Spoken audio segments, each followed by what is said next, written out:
changes are affecting business. Thanks, Kathy, and thanks for having me here today. So I think I'm here to represent sort of the corporate perspective from the vantage point of a multinational US-based industrial company that's diversified, that has many lines of business around the world, and as an example of how companies generally might be reacting to all of this.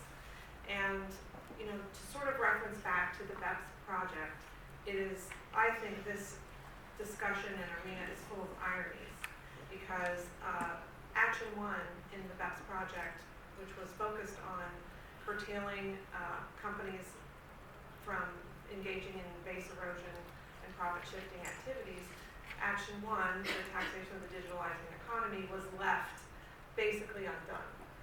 And what we see now is the OECD and countries picking up that topic, which could subsume all of the other 14 action items, without the time necessary behind us to really look back and see how effective those BEPS measures have been. They addressed many things. They increased reporting.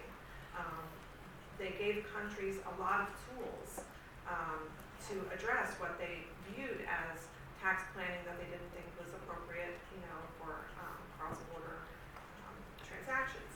And yet here we are plowing forward with an even broader rewrite, potentially, of the tax rules for cross-border business. So what C-suite executives, I think, are reacting to is this is just creating more uncertainty. They fear that disputes and dispute resolution is maybe the one thing that business could get out of this whole multilateral negotiation, and that is no guarantee of being in the final product.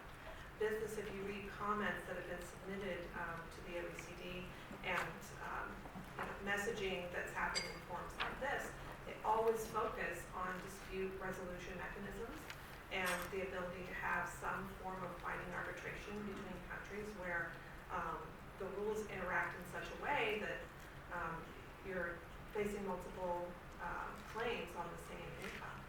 So there's a high priority placed on dispute resolution here, but it's not clear that countries who have traditionally resisted binding arbitration are willing to give way or be more flexible about that. So what are businesses doing? They clearly know that they are at risk of paying more taxes. Again, ironically, they know they're the target, but they're not fighting the idea that the tax rules are changing or that they might pay a little bit more here or there. What they're really wanting to do is encourage the process and encourage it in a forum where there is the greatest degree of chance for multilateral agreement. And so there has been a great deal of expression of support by business for the OECD as the forum where this is taking place. And in the first public consultation in March, there were so many business comments submitted that the OECD had to change rooms and sort of change its format for people speaking, and it was basically open mic night. And there was a lot of engagement, and that continues. But what are businesses looking to do? Invest, make decisions, have some knowledge of what the rules are, have them be predictable, and they're asking themselves these questions. Am I consumer facing? What is it that is being targeted about my current structure? And is there a likelihood of agreement or not, and what can I do? So I think companies are, but should do more engagement with, let's say, first of all, the OECD, the Secretary of Staff. The U.S. Treasury is really representing all of our interests in this. So they have asked for, been open to, and receptive to a lot of engagement with business. But they are hearing all of our fact patterns, which differ from business to business. So they're really trying to accommodate all that with the idea of there's going to be compromises. No one's going to be fully happy at the end.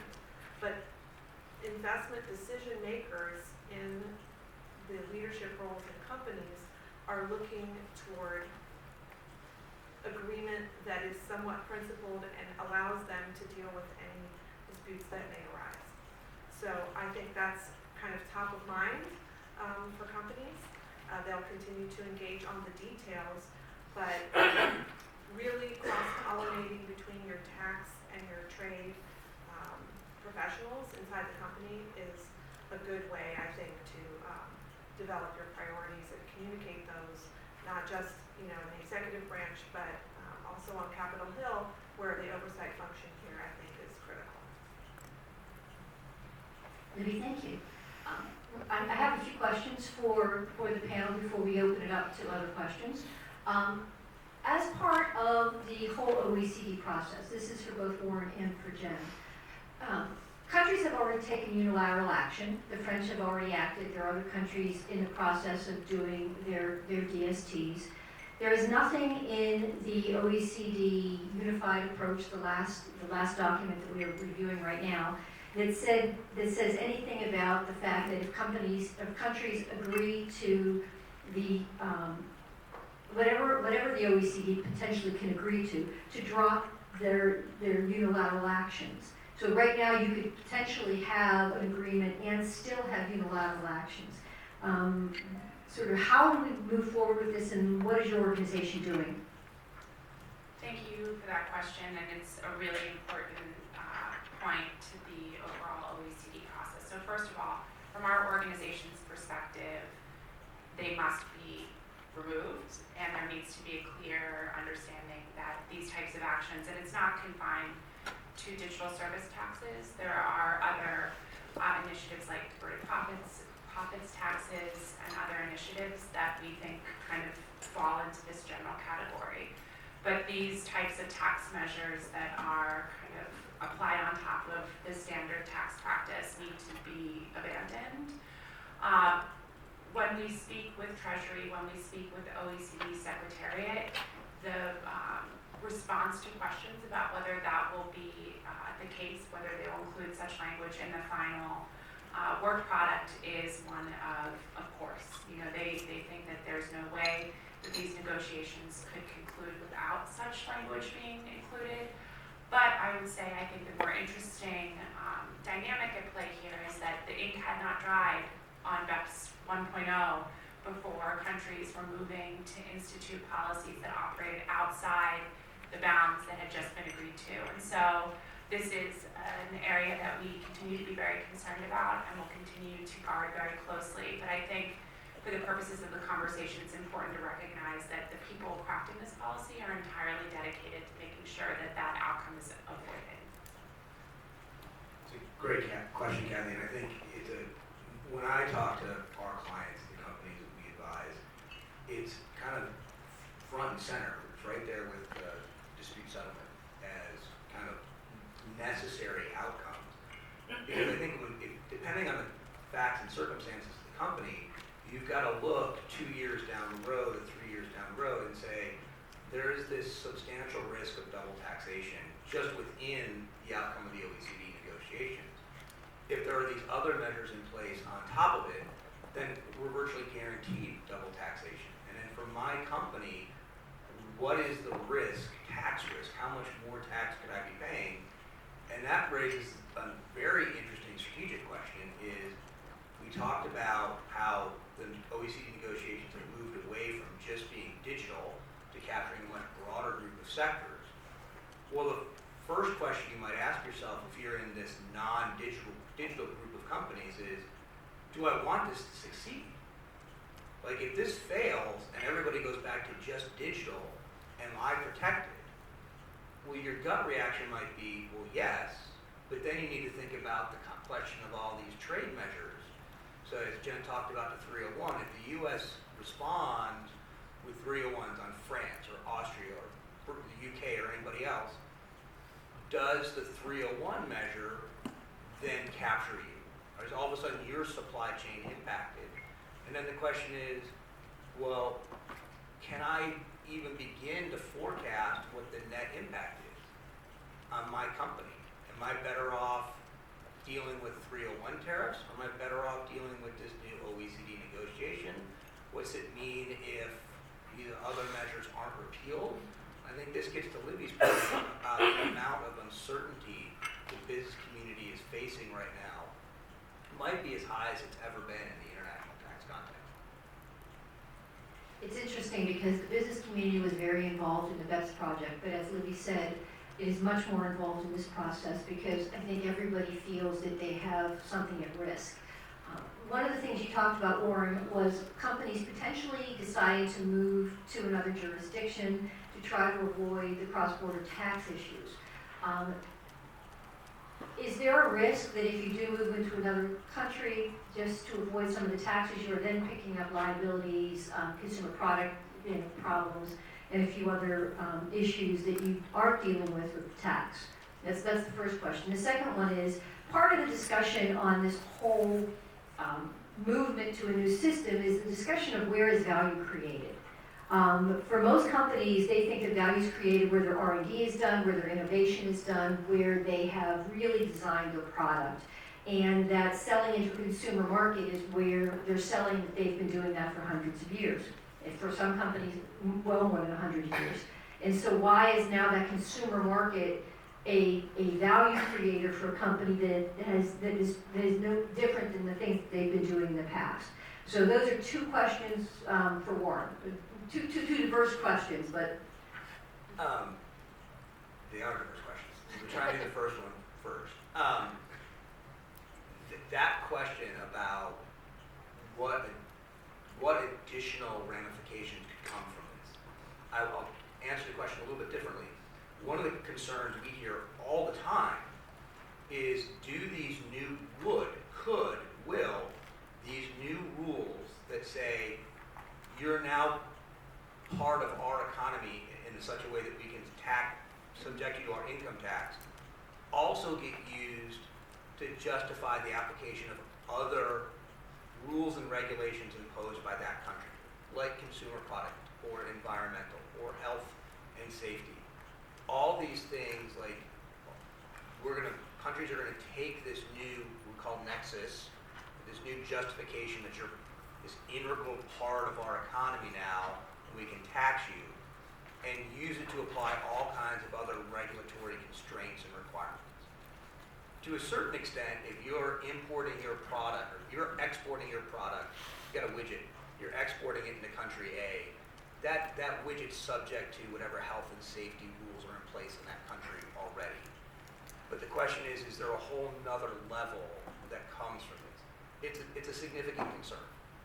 And that concern actually, it needs to be addressed as part of the negotiations so that when companies are making that decision about do we onshore into that new market, they know the answer.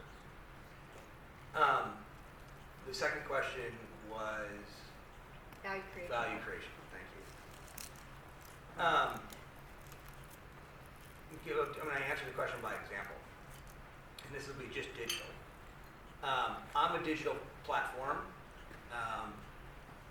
I have users in, I'm going to pick on France because they have a DST already. I'm a digital platform. I have users who use my platform in France to do all kinds of things: shopping, email, communicating with friends and family, reading the newspaper, whatever.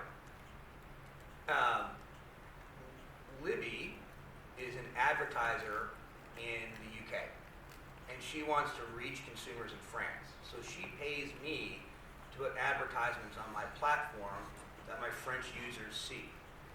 I get no revenue from the French users from that advertising. I'm paid by Libby. Under what's being proposed, the fact that that French user looks at the ad that Libby has paid me to run now means that that French user is creating value, and I owe France tax on that value. We're gonna create a value, a dollar amount of what that's worth, and then I'm going to pay that dollar amount to France. I will tell you, in the context of any other situation, if you walked into some state and said, hey, there are people reading my newspaper in your state, and so therefore, that state's going to charge me income tax, you get laughed out of the room.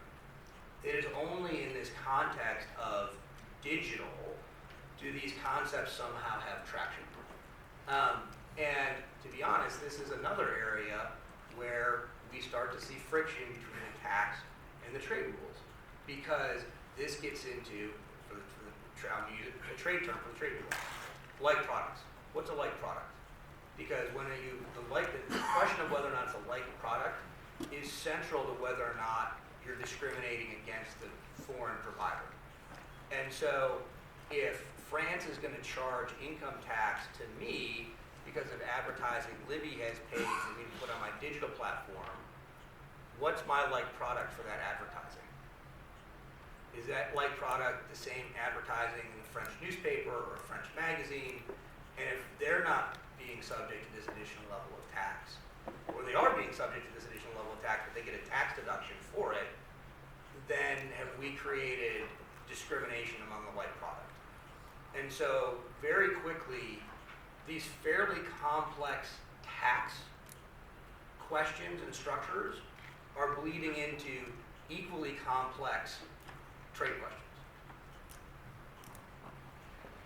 So moving forward with this, just in general, one of the things that business has been worried most about is certainty. Because business has been able to adjust to a lot of different things if they have certainty. Unfortunately, because now we have tax and trade and a lot of amorphous concepts moving forward, it's very difficult for companies to feel like they know sort of what their tax ramifications could be with this. Libby, are companies doing any sort of modeling yet, or trying to figure out how this may affect them as they're looking at this whole process? I'm sure many are, but the rules that have been proposed and are being negotiated are changing so frequently that it's difficult to do a modeling exercise and have, the right inputs, because they're all, subject. There's no agreement yet. One of the things about the agreement and the discussions here is that they involve way more than OECD countries and perspectives because of this inclusive framework. All perspectives, market economies, developing countries' perspectives are included in this. And, I think maybe that's one reason why companies sort of accept, because they are doing business in these places and see them as future sources of growth. So they know that broadly the system will be more sustainable with more perspectives in it. But they are worried about precedents being set. So for example, I'm not a digital advertising company, so why would I not, as an example, think digital only, like DSTs, would be the way to go. Maybe if those become the future, that will leave me out of it, scoped out, and then I have the certainty that I'm looking for. And I think it's because, no one wants gross basis taxation. We want to keep the stability in the system that it's based on your actual profits. And so, the precedent that what could happen to one industry might happen to you is a very live possibility, and one of the reasons why we're at the table. Ken, I'd like to open it up so that we can have a little bit of time for questions. Thanks all. We're going to go around. We have a mic runner. We'll come around with a microphone to take questions. A couple ground rules, if you could please identify yourself and your organization. That would be helpful so that the discussants, the panelists, know who they're answering the questions for. And please try to frame your question in the form of a question.